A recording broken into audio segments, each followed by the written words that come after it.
mengatakan jika kita berpuasa tapi kita tidak salat maka tidak diterima puasanya. Apakah ketika kewajiban dalam rukun Islam salah satu tidak dilakukan, maka ibadah yang lain tidak diterima? Bagaimana status hadis di atas? Baik, itu jelas sekali. Jangankan sholat kok. Jangankan sholat. Bukan status sholatnya, status puasanya. Jangankan masalah sholat. Masalah perilaku dinilai. Awas, hati-hati. Nabi pernah menyampaikan peringatan keras. Hati-hati. Hadisnya bahkan hadis yang sangat luar biasa. Mendekati hadis tingkat tinggi derajatnya.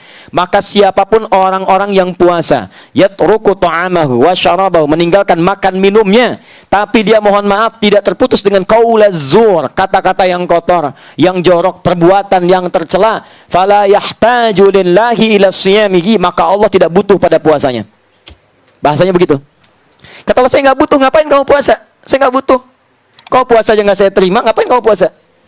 Ya, jadi kalau masih ada orang puasa senang mencuri, ada orang puasa senang mencela, ya itu kata Nabi, Allah nggak butuh pada puasanya. Yang seperti itu ngapain puasa? Allah nggak butuh pada puasanya. Ini bahasa yang sangat tegas sekali.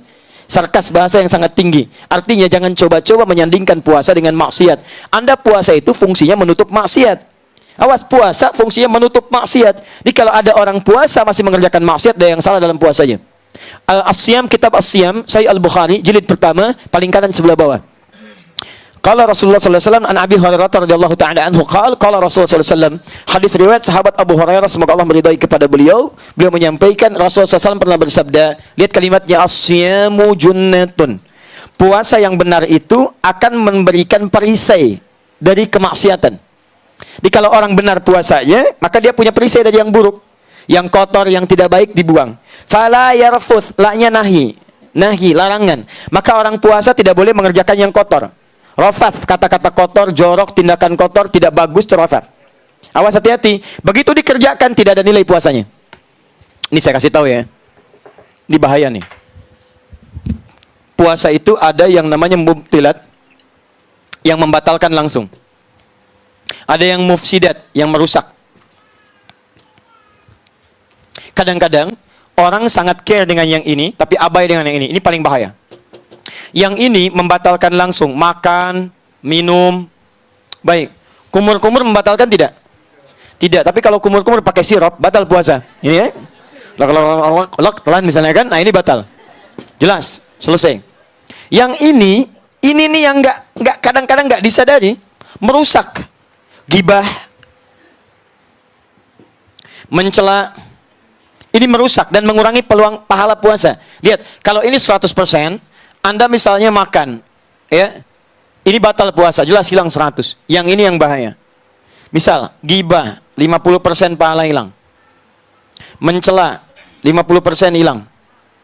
Menuduh, 50% lagi. Awas, hati-hati. Awas, hati-hati. Setelah itu misalnya, mohon maaf, berdusta, 25% misal. 50, 100, tambah 75, minus 75.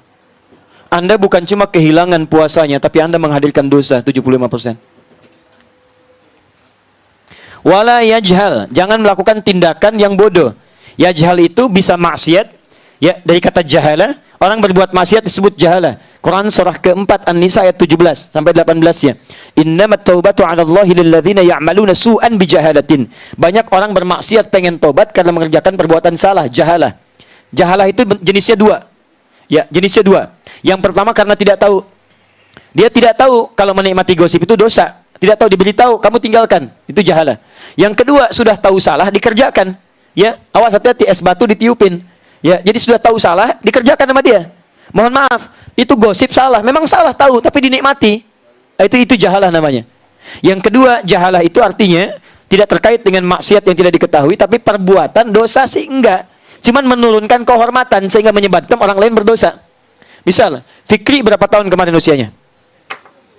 7 tahun. Dia punya sepeda, misalnya sepeda Fikri, sepeda 7 tahun. Tiba-tiba bapaknya, Pak Teddy, pakai sepedanya Fikri.